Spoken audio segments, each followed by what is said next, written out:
growing up, I would be watching television with people and be like, "Did you see that image of the guy holding the rooster?" And I'm like, "What? What are you talking about? Are you crazy?" Like, no, like, and it, if you do a recording and you push pause and you hit it at the right spot, there is an image in there.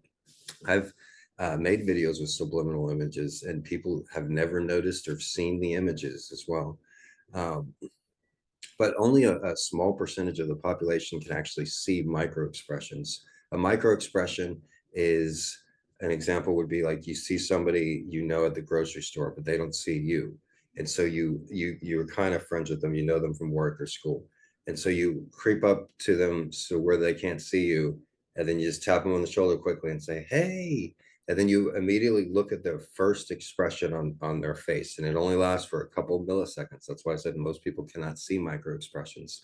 So you tap them on the shoulder and you're like, "Hey, how's it going?" And for a second before they put on their mask, you'll see if they have a look of disgust, like, "Oh, you," like, "Ah, hey, how's it going?" Or they have a look of like a genuine interest, like, "Oh, it's my friend, hey."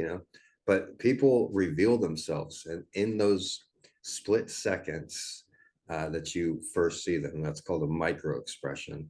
And the same people that can see micro expressions can also detect a fake smile. If you look at the intro to Charles in Charge, it's a famous sitcom from the 1980s, and it's a classic 80s sitcom intro. They're all running around and everything, but then they all stand and like a family photo.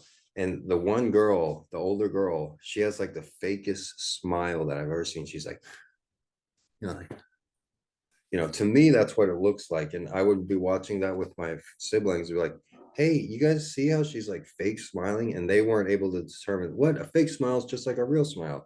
And the majority of people, they cannot determine a fake smile from a real smile. I can easily.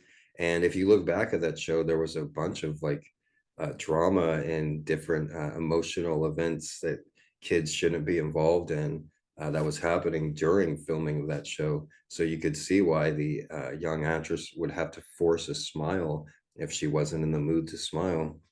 So, uh, yeah, enough about me. Okay, no, but this is the Mr. G podcast. This is something that I enjoy doing, and I'm glad that you are listening, and I'm glad that you're watching on TikTok.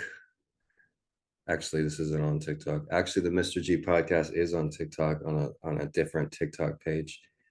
Mr. G podcast on TikTok.